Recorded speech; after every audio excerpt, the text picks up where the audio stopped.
Welcome to On the Sidelines, the show that discusses sports and how sports intersects our lives. I'm your host, Paul Mcgraw, and I'm glad that you could join us. Our show will be discussing the game of golf, which is played by over 25 million Americans.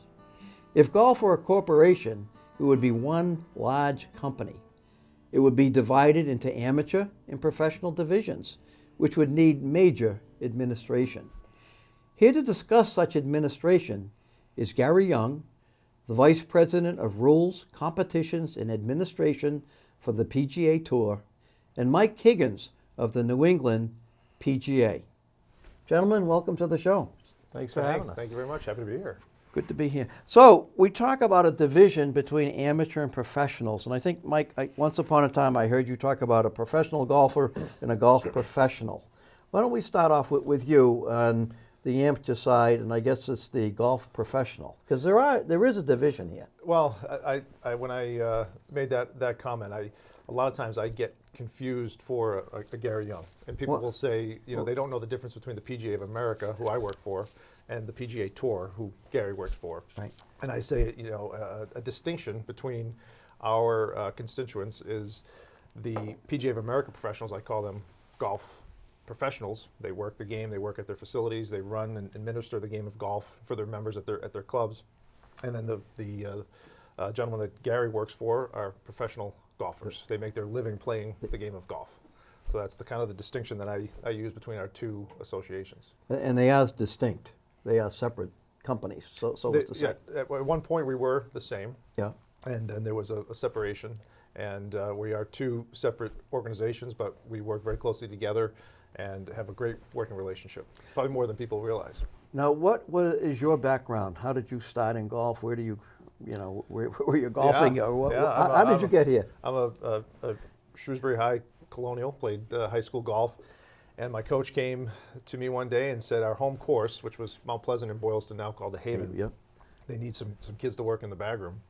And I said, I'll do that. I'd love to do that. So for 6 years, I worked in the bag room at the Haven and met Art Harris, PGA professional, and started to learn the business and the game. And I said, well, this is kind of an interesting industry. And I went to school in North Carolina, tried to walk on at Elon College, now Elon University, and got a sports management degree. Came back my junior year, did an internship for the New England PGA, and 25 years later, from intern to executive director, I've spent my whole life in the game of golf. So you really saw both sides. I mean, you saw the game, but you also saw the administrative side. I mean, because a golf pro at a club is not out golfing every day. I mean, no. He's working. No, or he or she. Yeah, I mean, the saying, someone wears many hats. Well, the amount of hats a PGA professional wears is pretty impressive. Everything from, dealing with people, and a lot of our PGA professionals are small business owners. They own their golf shop, so they're managing the shop operation. They're running tournaments. They're experts in the game of golf. They're mentoring future Class A PGA professionals. So there's so much that goes into the golf operation that people may not realize. They think they're pro. Wow, that sounds like a fun job. You play golf all the time, right? And not quite. Well, now the term is golf professional. So how do you become a golf professional? I mean, do you get a certificate, or what qualifies one to become a golf professional to run, say, the golf shop or at a country club or a golf club? Yeah, it's not, just apply online and get a certificate for sure. But the first step is taking a player ability test called the PAT. So there's a target score that needs to be shot. It's a 36-hole event, and you pass your PAT. And then there are 3 levels of schooling, if you will: level 1, level 2, level 3. And you during that period of time, you're employed in golf. You're working at a golf facility, and you're, it's an apprenticeship, if you will. You're working under a Class A PGA professional, and you're learning the ropes. And in many cases, it takes between 2 and 3 years at each level. And a lot of times, a PGA professional that is aspiring to become a Class A might move around a couple times and see a couple different operations and have different roles at certain facilities, teaching the game and growing the game and player development, and to learn from mentors. And I mean, I'm not sure in your career, Gary, how many assistant pros you had working, Yeah. for you. Probably at least a dozen or Yeah. so. So what you're saying, what, maybe 3, 4, 5, 6 years before you theoretically qualify as a... I think so. Six that. years would Yeah. be, putting the pedal down, because as you're trying to do your schooling and your book work, and there's some activities that you have to do, you're also working a full-time job. Now, are these schoolings, are they local, or you do now online, or where do you go for the schooling? Yeah, sure. Good question. So there are actually a few schools in the country that have a PGA professional golf management program. So you could actually go to a Clemson University or Coastal Carolina, Penn State, Ferris State, and you actually get a business degree, and you also graduate as a PGA professional. And during your schooling, you'll have internships that you 3-month, a 6-month, a 9-month internship. But the PGA of America headquarters are moving to Frisco, Texas, but we're in Palm Beach Gardens, and you would travel down to either Port St. Lucie or Palm Beach Gardens. Back in your day, probably they had regional sites. You might have gone to Buffalo. We did. And there's schooling you go to, and you take a test, which is also great for networking. You're meeting your fellow PGA professionals from around the country, and I'm sure you probably still talk to some guys you went to business school 1 or 2. Oh, yeah. Yeah. So Gary, you've gone from one side to the other. If you can give us a little background of how you even got into it, and then basically you've been on both sides of the coin here. Yeah, so I to have say. actually. I was an apprentice years ago for Bobby Molt, who was the head professional at Pleasant Valley. I started similar to Mike. I started in the bag room at Pleasant Valley. So for everyone out there, get your kids working in outside operations. It was a great place to start in the business, and basically learning customer service skills, and being around Bob, I learned so much about the game, not just playing the game, but the business side of the sport, and member interaction, how to service a membership at a private club, running tournaments, everything that a club professional does. Like Mike said, they wear so many hats. So while I was doing that over the years, I just had the opportunity. We used to host the PGA Tour at Pleasant Valley, and I met Mark Russell, who is the advanced rules official, and right from there, I just established a great relationship with him. And when this opportunity came up with the PGA Tour, Mark always stayed in contact with me through the years, where I was a head professional at Pleasant Valley and then the director of golf, and he reached out, they had an opening, and here I am with the PGA Tour now. Here we are. Yeah. Well, you mentioned Pleasant Valley, and I think, we can go back to the history of golf. You have to know how you got here, I think. And I'm not going to go back to the Royal and Ancient in Scotland or to the Ryder Cup at Worcester Country Club in 1927. I think the big boost to Central Massachusetts golf happened in 1961, when a gentleman by the name of Cosmo Mangola really opened Pleasant Valley. And it was an A1 golf course, and also he wanted to bring the professional game here, to bring it up some. And he started that in let me check my records here, 63, he brought the LPGA, the women's tour here, for 1963, 4, we're going to skip 5 for a minute, 6, 7, 8, and then in 99. And the first winner for the Lady Carling Easton Open at Pleasant Valley was a lady by the name of Shirley Engelhorn. The total purse was $10,000, and she took away $1,500. So things changed. Mickey Wright would win the next year, and then Kathy Whitworth would win the Lady Carling Open in 1966. In 1967, it was the LPGA Championship. She won again. And the last one at that time at PV was Sandra Post. And from 1963 to 1968, the purse went from $10,000 to $20,000. Wow, doubled. And the winner went from $1,500 to $3,000. And we have a picture here.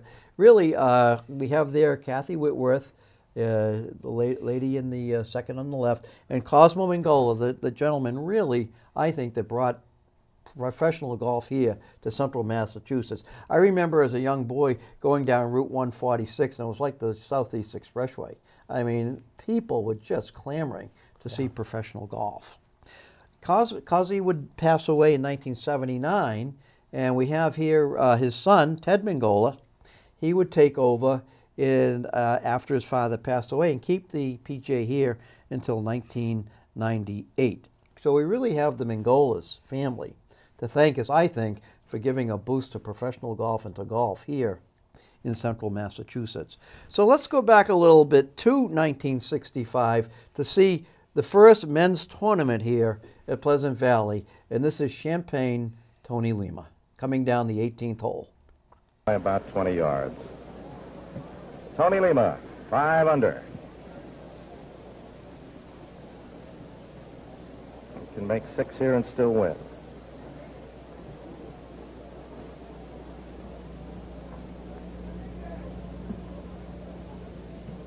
What do you think he's hitting there, Gary? It's definitely a 3-wood. 3-wood, yeah. I think this is his second shot on 18. Slight draw too, but it's coming up very nicely. Bounces out more toward the center, still rolling up this steep incline, 25 yards from the green here at 18. And he was very We'll have a popular pitch up. at that time. Pin is He about was. 115 Especially feet with the back. media. Is that right? Yeah. He had a unique Look way. at the crowd. There's the crowd, yeah. Fantastic crowds. He had a unique way of celebrating his victories, where he derived his nickname from, Champagne Tony. I guess he would come into the media center with bottles of champagne. Oh, is that right? Yeah. And share it with the media. So Love it. And you get. I always love to look at the dress, the dress code of the patrons who come to the game. You got the officials here. They've all got their ties, and it looks like jungle hats on. yeah, the marshals had a hard hat. Yeah. Amazing. You can be the guy who brings that back on the floor. I don't think so. When they started final play, Lima's third shot up here at 18, and it is It's amazing looking back at these this video, how little that area has changed. Really, the since then. 18th. Yeah. the second annual Carling World Golf Championship. And of course, it was in black and white. We didn't have color in those days, No. but this was big coverage for central Massachusetts. Here's Pleasant Valley Look at on the the crowd. national. I mean, some of the biggest crowds on the PGA Tour, for sure, back then. What a forward-thinking family the Mcgraws were to build that. That was basically a TPC golf course built before its time. Before- you know, the vision that Cuz had, and everyone involved. I mean, I remember going there with my dad as a kid. Yeah. Is that right? Every July, looking forward to. Oh, it was central Massachusetts. Like I said, Route 146 wasn't built big enough for the traffic that came down there. My father was the head marshal Is that right? for the tournament at Pleasant Valley, and he used to sit down on or at the 17th hole. He was in charge of that hole at the time, which was where most of the problems were. That Up on the hillside. hill, yeah. And as a kid, I used to sit right along the rope line, and as certain players would exit the green, they would throw their golf balls to myself and my friends, and I looked forward to this tournament every year. So what did you do with those golf balls? Did you play with them, or did you keep them, Gary? I kept them. They're somewhere in the attic, I'm sure. Yeah. And Baseball card or something. it was funny. There was one time Bruce Litsky and Jack Nicklaus were walking off the green at the same time, and they both threw their golf balls, and I got Bruce Litsky, and my friend got Jack Nicklaus, and he wasn't even a golf fan. He was just there with me for the day, and I wanted that ball so bad. But Yeah, there's Mr. Cuz Mcgraw. He's the gentleman at the podium there. And really, he's the one responsible and had the vision, as you say, Gary, really, just a to bring it tremendous, here to central Massachusetts. tremendous vision. And here we have the results of that. The leaderboard. That's a, My goodness. Pretty stacked, That's isn't it? So the purse, this was August 23rd, 1965. As a matter of fact, they went an extra day. They had one day of rain, so they carried over. But Tony Lima would win it. The purse was $200,000, which is a very large purse in those days. And he would win $35,000. Now, you have some pretty good names here. Arnold Palmer would come in second, Yeah. and his paycheck was $17,000. Joe Campbell won $8,000.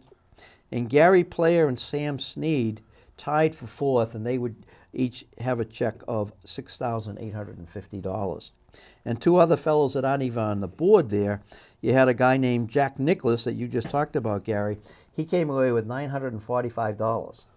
And another fellow that the golfers know Ben Hogan, he came away with $840. Wow. So golf has changed a little bit, but it's all thanks to Cuz Mcgraw and people like him that brought it. And you must have memories of some of the pros you saw on TV that helped spur you along, I assume. Oh, absolutely. I can remember Johnny Miller.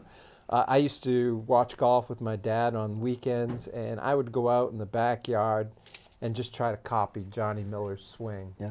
And hit plastic golf balls all around the yard. I had my own little golf course designed around the house, you know, where I would shape shots around the house and learn how to, if you could shape a plastic golf ball, you could do it with a real golf ball. Yeah. So it was really fun.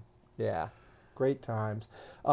Looking at that leaderboard, so I was born in this year, and oddly enough, I was actually named after Gary Player. That's where my first name came from. Is that right? Yeah, my mother and father shared that with me later in life. I asked them where they came up with the name Gary, and my father really liked the name after meeting Gary But Player. he liked Gary Player. Yeah. He's a gentleman. Is that why you're wearing black? Yeah, today? yeah, that's it. And then another, Homero Blancas. Yeah. Most people don't know Homero Blancas, but he actually had the lowest recorded 18-hole score in PGA Tour history until Jim Furyk matched it a few years back in Hartford, which was 58. Oh my gosh, yeah. Yeah. Wow. So he had a 58 back at Rand Park in Arizona.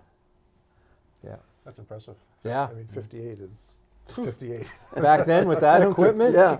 Aluminum shafts and. Oh my wooden heads. goodness. Yeah. He was a heck of a player. Now that was just tremendous for them to be able to do that. Well, what was also special is back then a lot of club pros, a lot of PGA professionals would play in these events. We have some great locals.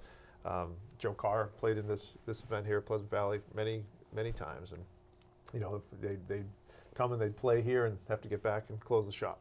You know, it was pretty impressive. Well, I think rumor has it that someone in this room actually played in a tournament out here. True, false?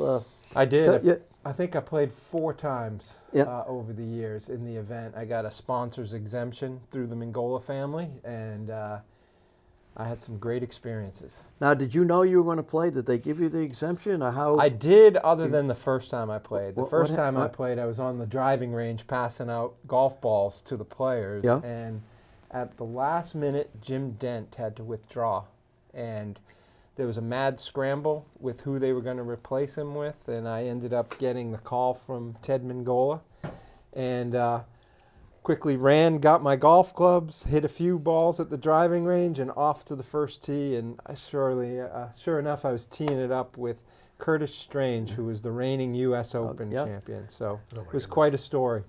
I remember we had Paul Mitchell on the show, and he was talking about when the Orioles called him up from Rochester. They called him up to pitch in the major leagues, and where did they call him up? Fenway Park. Oh, wow. And he says he's walking out to the bullpen, and all his buddies are there screaming and yelling, and he's just thinking, I want to throw it over the plate versus over the backstop. And you, all of a sudden, here you are inside the ropes. I mean, what did it feel like all of a sudden? Just It go was forward, amazing. advance it, advance You it. know, as a little kid, being with my dad there and saying to him, someday I'm gonna play in this Yeah. tournament. I didn't know how, but sure enough, the way life works out, I was able to work hard at the game, and it came true. So Did Curtis Strange say anything to you? he didn't. He was very cold towards me. I met him probably about maybe 7, 8 years ago. It was last year Arnold Palmer was alive. We met in Arnold's office. I had gone up there to talk to Mr. Palmer at the Bay Hill Invitational. Yeah. And Curtis came walking in the office, and I got introduced to him by Mr. Palmer, and I said, actually, Curtis, we've actually played together before. And he said, we have? And I reminded him of this time, and he said, I vaguely remember that. He was but being nice to you, he Gary. was really nice to me after that. So, yeah, he's actually a really nice guy. Okay. Yeah. Well, when the tournament starts, it just doesn't start that week. I think your department somehow goes out ahead and checks out a course. What's involved on that? Yeah, we have what we call an advance rules official who shows up a week ahead of time before the event is going to be played. his job is to mark the golf course, get everything ready from an administrative standpoint, so that when the rest of the staff comes into town, he's already scouted the golf course, he's identified issues, and that helps us establish a local set of rules for that venue for the week. So we do have that being done ahead of time. There's a lot of administrative work, which, you know, Mike and his team used to do every week, running events for the New England PGA. It's a big task to show up at a strange property and properly mark the golf course, and you got to make sure every possibility is covered that might come into play during the tournament. Well, I kind of look, sometimes people take golf as a religion. And I look at that sometimes like the Catholic Church. You have the overall rules, and then you have the local rules. The local rules, well, how do you go to communion? Down this row, up that row, or does the priest give a half-hour homily and you're thinking about your approach shot on the 9th green, or is he short and sweet and you remember? And there's also local rules in golf. Yes. So when you go in, do you look at the local rules of that country club, or do you say, no, we're going to do our own rules? How do you got the overall rules, do you make up local rules, or look at the local rules? Yeah, no, that's a good way of looking at it. We don't really ask, you know, what are the local rules at this club. We are, again, looking for conditions that will be present that week that we feel need to be established, you know, whether it's a certain hole, the way we've marked it, the potential angles for drops are such that we feel we need to provide a drop zone for that particular penalty area. So we'll establish drop zones. Maybe certain areas that are landscaped that we feel the proper thing would not be to play out of those landscaped areas, that we would give relief from that. So that's the type of stuff that we're looking for. Also, maybe there's a certain, you know, we're traveling different parts of the country where there's rodents, groundhogs, or things that burrow that are going to be an issue for us for the week, that we need to provide opportunities for free relief because the condition is so bad. And on our side, where Gary's coming into an event, he's coming in for a whole week, right? So he is there for the practice rounds and 4-day tournament. Many of our events are only a 1-day event.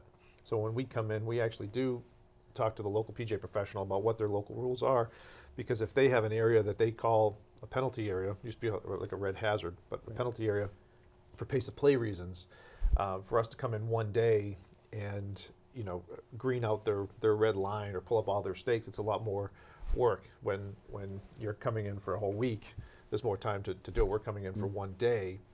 We don't want to disrupt their entire operation, because as soon as we leave the next day, they've got to go back to their operation. So we may disregard a certain local rule, but we're not going to, you know, kind of change things around as much as maybe if we were there for an entire week. Now, when you we said New England PGA, is it all of New England? How far-ranging is New England for you? Yeah, so at one point we were all 6 New England states, but back in so New England, the New England PGA was one of the founding PGA sections in 1916, one of the first 5 PGA sections that founded the PGA of America. And in 1933, the Hartford guys got mad at the Boston guys because we weren't inviting them to the Boston events. We weren't playing in Connecticut too much. So they seceded from New England back in the 30s. But I feel like I'm listening to a history book here. Texas may do that someday on the larger scale.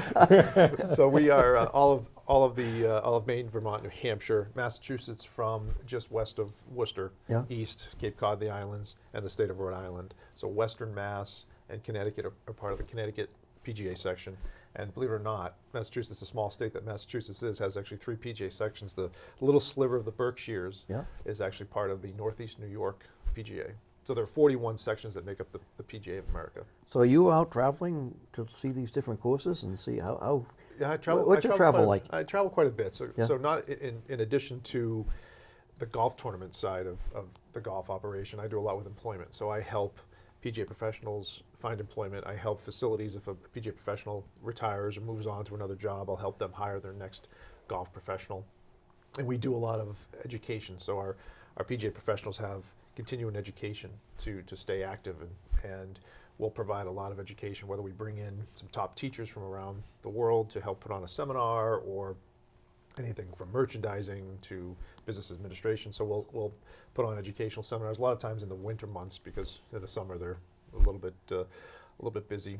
Yeah. So there's a lot more moving parts. But in the summer, my travel is mostly to events. In the winter, most of my travel is mostly for employment or education. Mm-hmm. So it is nice. New England's big. It's a big geographic area. We're the 7th largest section of the PGA, but it feels small. And we have 6 chapters that make up the New England section.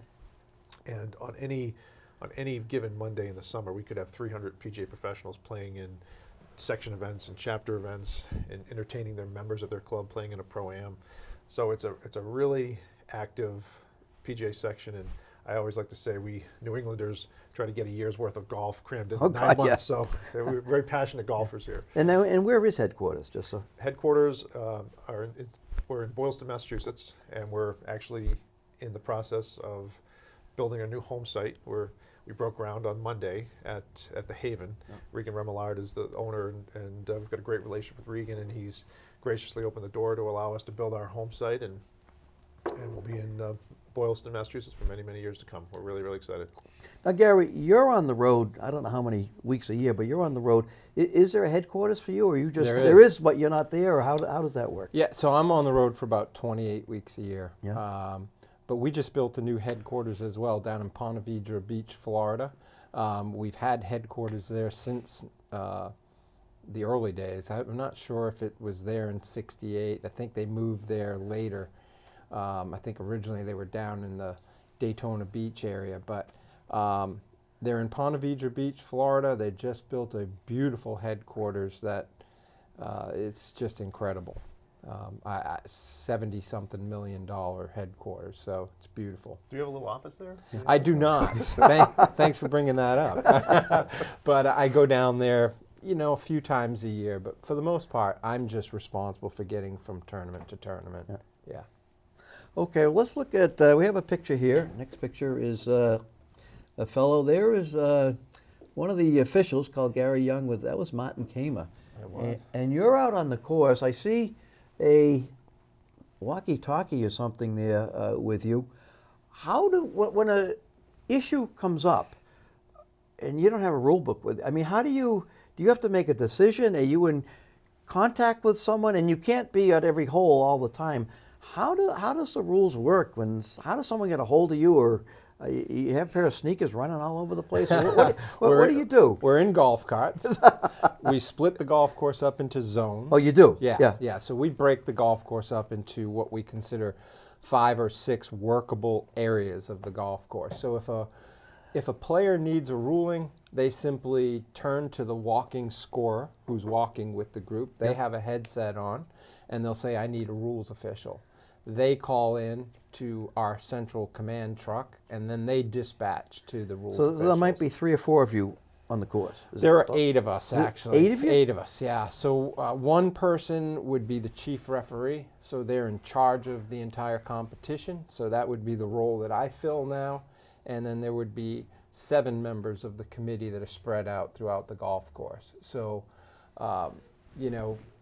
back then, when I was just a rules official for the tour, that radio that you see in my hand there is the greatest friend you have. Yeah. If something happens, and quite honestly, there's always something happening that either hasn't been contemplated by the rules or is a pretty complex situation that you're dealing with, you've got 7 other experts on the other end of that radio, and that would be a situation where you would just say, "Come in, committee, I have a situation with a player here," and you would just do your best to describe everything that you were looking at, and slowly, as a group, you come to a conclusion on it. So it just isn't that one person make it. Well, if it's a simple one, I suppose Yeah, it is. But otherwise, I would say 95 to 98% of the time, it's pretty straightforward. You know exactly what the procedure is. But there are those 2 to 3% that are head scratchers. And thank goodness we've got that radio, and you just pray that it's working well, because there have been some times where you can't. It's pretty lonely when there's no one on the other end. Yeah, you're in Hawaii and Maui, and they can't hear you because of the mountain, and you feel like you're completely on your own. So And Gary has some things at his events that I don't have to worry about, right? My players aren't asking me for relief from a TV tower or Yeah. stands. And that's a good point. So Yeah. it's added stuff that I don't have to worry about. Time is of the essence, too. We have major networks that are obviously airing our product week in and week out. You want to try to make these rulings in a timely manner. You want to come across to the player as being helpful in that situation. So, I usually walk into a ruling and I try to be, I would say, Paul, how can I help you? Yeah. Right away you get them on the side of, hey, he's here to help me. Yeah. A lot of people that pass by will say, have you caught anyone doing anything today? And I always laugh and say, I don't know, I'm not really watching that closely. So, and I'm not. I'm just, pace of play is probably the most important thing that we do in our job. Oh, that's very important, yeah. Yeah. So we had one, I think I read, where Webb Simpson, and I don't know if you were involved in it or not, Yeah. supposedly the wind blew the ball and he was penalized. And we've had rule changes, I guess, in 2019. Correct. Can you just address some of the rule changes? And I think they're for the better, and hopefully, I know one was a double dinger. There's no such thing as a double dinger anymore. Oh, do you hit it twice? Did you hear it? I mean, Yeah. you want to have the game move along too. 2019 was a big year for Yeah. golf. I think the governing bodies, the USGA and the RNA, did a great job of looking at the rules and trying to take some of what were the silly penalties So those were away. the two organizations that really came together. Those to are the, look at the those are overall- the governing bodies of our sports. Mike's organization, our organization, we are looking to them for guidance on the rules of the Yeah, game. yeah. We don't create the rules. They Right, that's- create the rules, we enforce them. And those two entities got together and they put in a lot of time. I think it was a period of 4 years that they were working on this, probably even longer than that, where it was first being talked about. But they basically went back and, in my opinion, they simplified the rules. They structured them better. They did away with a lot of the silly penalties. You mentioned Webb Simpson. I did have that ruling. He was tied for the lead at the Zurich Classic of New Orleans. He had come in and simply set his putter down for a tap-in. He set it down for about 2 inches behind the ball. But just by placing his putter down and placing his feet in place to make the stroke, the ball then moved very fractionally. But his putter wasn't even, it was 2 inches wasn't away. near the That ball. didn't touch it. Yeah. But the way the rules were written, unfortunately, the evidence went against him at that time. That's an example of a rule they've now changed, especially on the putting green where we're mowing the greens to very low tolerances. You do have that little bit of fractional movement now and then just from either gravity, the ball hasn't completely settled, maybe the wind has moved it. Now you're just asking simply, you're asking the player, did you cause it to move or has something else caused it to move? Either way, there's no penalty involved. We're just deciding if we need to place it back where it was or you're going to play it from its new position. So some really great changes, and again, I think they did a great job. Yeah, I 'cause agree. I remember back in the day, if it was a windy day, they'd say, "Don't ground your putter. Yeah. Keep it up." Yeah. But Don't address it. those Nicholas things- supposedly never grounded his putter, therefore no one could ever say he addressed the ball. Once you grounded it, you were on the hook for the penalty. Yeah. So I know one rule. I don't know if this rule has changed or not, but discussing, I think you were talking about the amateur side back when, is the number of clubs in a bag. I gotta have 15. Oh, I'm not using this one. And I thought you said once upon, I don't care how many you have. If you have 100, how many are you going to use? There's still 14. Yeah. And, I can see maybe on the pro side, the amateur side, how many clubs are you going to use anyway, is my feeling.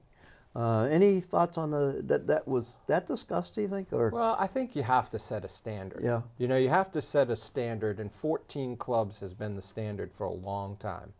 And, if you were allowed, 20, 30 clubs in your bag, you could really start to close the gap between every one of those clubs in your bag, and that would place an advantage. The player would wouldn't have to know how to hit a soft 7-iron, let's say. They could pick their 7.5 iron or their, Sure. you know what I'm saying? Well, the So- pros, I know, or- because At his them level, it's yeah, how your many, level, sure. Yeah, they you- can do boom, boom, you know, Yeah. but the actual amateur, I mean, The I don't know if they come that manufacturers close. are, they're just so good at the Yeah. science of the sport that our job is just to try to protect those traditions of the game and playing the game. You want it to be the athlete that is really determining advancement in the sport, not the equipment. Imagine, baseball's had the wooden bat for how long, right?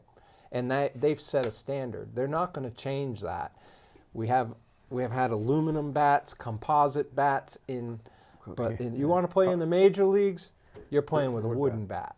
well, the golf balls, I saw the golf ball might have anywhere from 300 to 500 dimples, whatever that is. And then you've got, do you have the ultra super balls that are illegal, or the equipment, the clubs?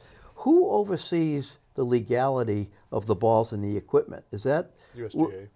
the USGA does that? USGA and RNA. RNA. are So do two- they the- have someone at the quality control at the?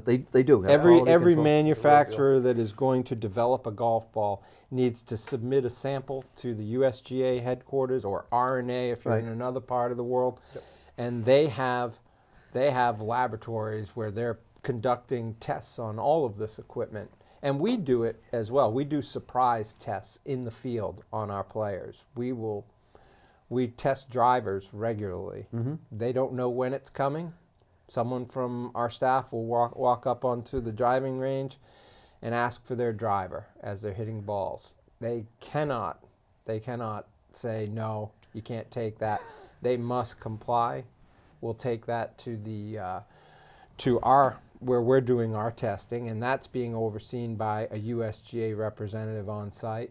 And it's really interesting, but every once in a great while you'll get some drivers that will fail because over time, just through normal wear, the club face takes on sort of a trampoline effect, and will propel the ball off the face too quickly. So, Well, in hockey, if there's a curve, the curvature of the stick is too much, boom, out of the game, penalty. What's the penalty? Is there a penalty if they find something in golf? well, if equi- someone was using equipment that was non-conforming, Right. was found to be non-conforming, they would be disqualified. If they were Well, if they found it on, but you're down Simply the driving carrying range. it. Oh, I'm not going to use that, or I don't know. well, Just- simply carrying it in your bag Right. would not be a penalty. But once use of it, Yeah. that would be that's the disqualification penalty. Yeah, and sometimes equipment could actually be impacted during the play of golf. If you're, Right, you know, yeah. it can become damaged during play and hit a tree or a rock, and then a club becomes, unfit for play or non-conforming, and the player actually has the ability to exchange the club, right? If it's Yeah. during play, it's damaged. We can now at the PGA Tour level because we adopted a permanent local rule that was written for us by the governing bodies of the sport that should a player damage a club during the normal course of play and it becomes significantly broken, okay, so shaft significantly bent, causing the club to become what we would say unfit for play, he could replace that club with something that he's got in his locker. And not a Right, big and old not deal. not Well, if he named. caught- Not yeah, if he- named. yeah, That's yeah, the yeah. only thing. Yeah. But at the club level, or probably for the New England PGA, I don't know if you've adopted the local rule, but they've changed the sport to say you start with 14 clubs, and should one break, no matter how it breaks, whether it's normal course of play, in anger, you're stuck with 13. You're now. on your own. Yeah, Yeah. yeah. But if you start with 12 or 13, you can always add. You can Yeah, add oh, one you during can go the other round. way. That's a good point, Mike. Yeah. See, that's why you see it. We have openings, Mike. We're talking. we're talking about the number of clubs, and I'm thinking, well, sometimes maybe you didn't want them to have 25 because back in the day, a caddy. You had a caddy covering bags, and as youngsters, we all used to back then caddy and make a couple of dollars. Well, that's at the local level. Right. The caddies have kind of gone by the wayside with the golf cart. Where do we get the professional caddies from? Are they golfers that didn't quite make it? Do we have any jurisdiction over caddies at your level?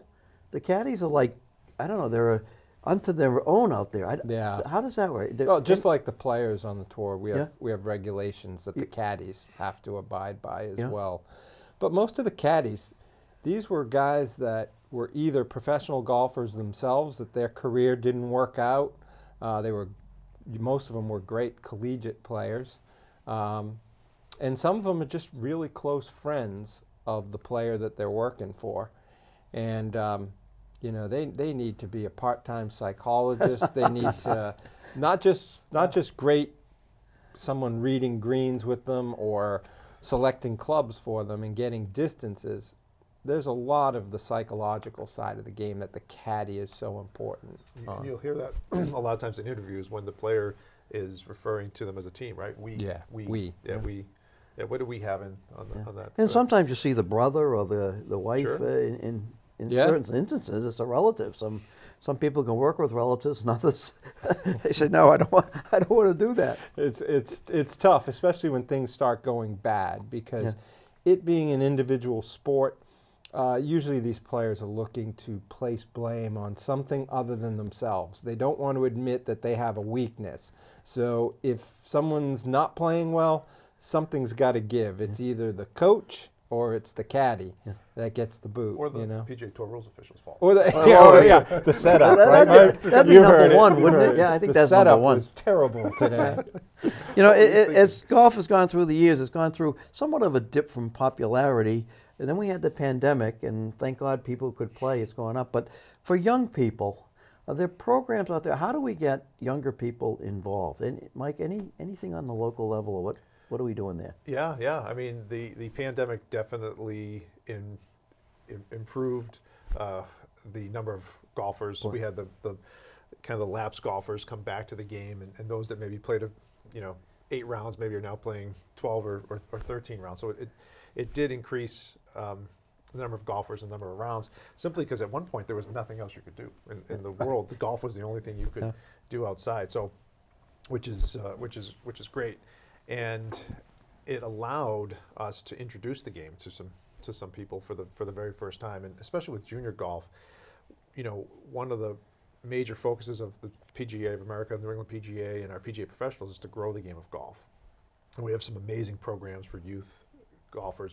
Just at the section level here in New England, we have a New England PGA Junior Tour that has over 100 events throughout New England for kids anywhere from 9 to 18.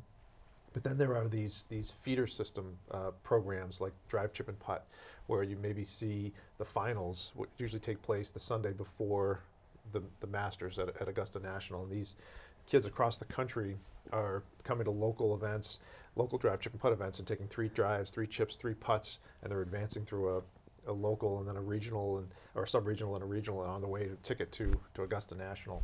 And programs like PGA Junior League, which if you look at Little League baseball is the model. These kids are on a team. They're wearing a jersey with a number on their back, and they're playing golf in a team format. Maybe it's a scramble format, so it's a little bit easier.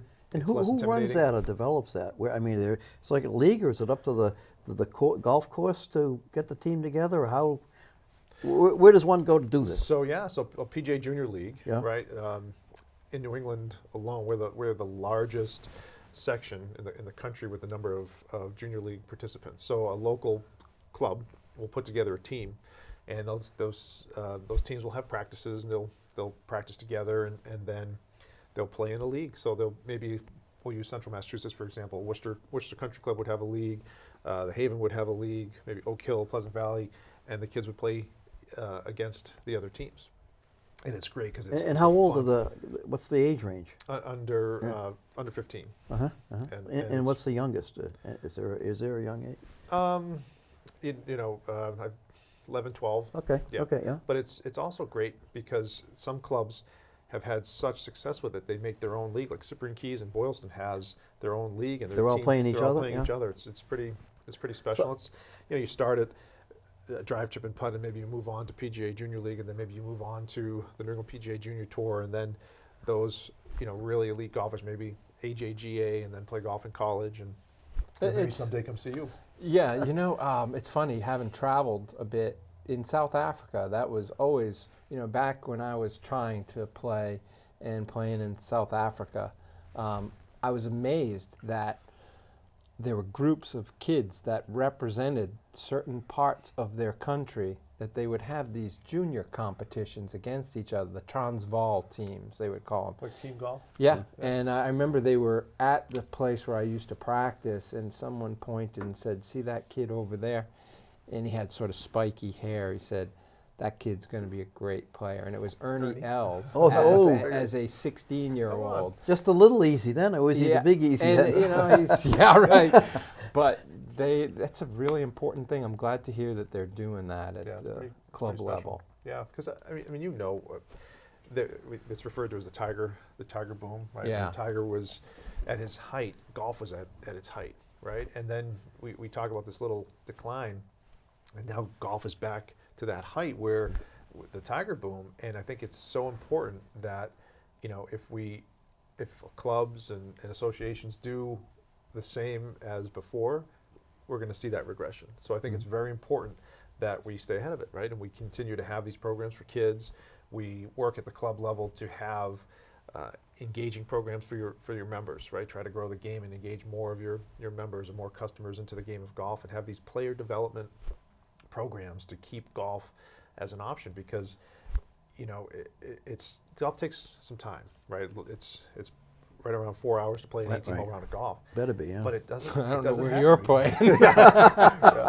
But there's nothing wrong with playing 9 holes or going after. Well, that's the 3 key. holes or I 6 think, holes. 9 is fine or whatever. Yeah. I mean, Yeah. to get it going. Because I think today's world, people have more commitments for whatever's going on. It seems like they do.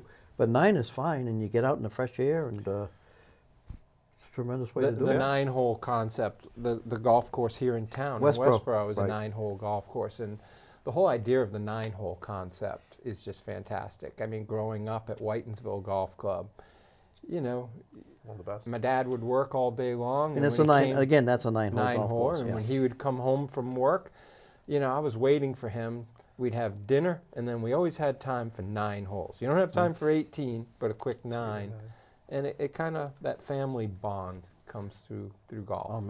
Let me put you on the spot a little bit here, Gary, and maybe you know nothing about this.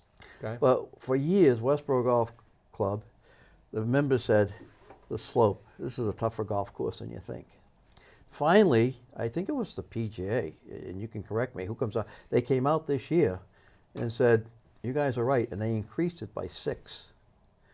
Does that come under, not your jurisdiction, is that PGA, or how does it? No, that would you be- can't go to every club every year. Yeah. I mean, That would be the Massachusetts Golf Association. Oh, that would be the Mass. local- State Golf Association. Which Yeah. is, again, a division of the USGA. The USGA, like the PGA of America is split up into Yeah, sections.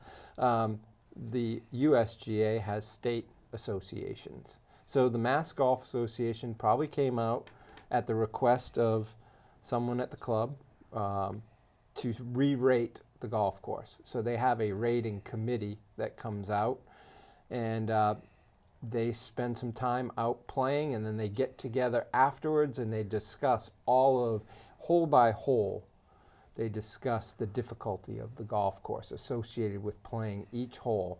And then they have a numerical formula, and they come up with the course rating. So it sounds like Westboro Golf Club was just not properly rated. Maybe some new bunkers had gone in. Maybe something's changed about the golf course over the years. That I remember at Pleasant Valley, whenever we would add some new tees or something got done to make the golf course more difficult, we would contact the MGA and say, would you mind come in and re-rate it?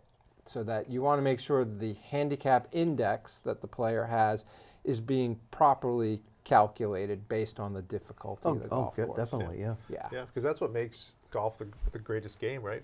You have this rating system, which provides you with a handicap, and with my handicap, I have the ability to play against any other golfer in the world, and it's conceivable that it's supposed to be equitable and Right. at the same level. So. Well, that's the thing about golf is, you can play up to my age even more. I mean, you're out in the fresh air, and sometimes you don't care about the handicap. You're just out there playing. But the handicap brings a game that anybody can play anybody, theoretically. Yeah. Yeah. And you just have a great time out there. So keep building it up. I think that's the way we have to go. Gary, I wanted to ask you, let's see, August 29th, 2021 to be exact, Patrick Cantlay defeated Bryson DeChambeau in a 6-hole playoff, BMW. June 27th, you had a lot of airtime. Harris English defeated Kramer Hickok in an 8-hole playoff at the Travelers Championship here in Connecticut. Well, it's starting to get dark. I mean, are you looking at the clock? What would happen if it got too dark? You're not going to have a putt-off like they do in hockey, a shootout. I mean, what? Yeah, I mean, I mean, does that ever come into consideration? It does. So my job as chief referee that week, conduct the playoff. Through my headset, I'm communicating with television, and I had told them we got to that last hole. You mean the eighth when they were? Yeah, we were going 18, 18. 18. Yeah, they either powered or both birdie at whatever happened. Yeah, and it just started. I could tell, in my head, I knew when sunset was.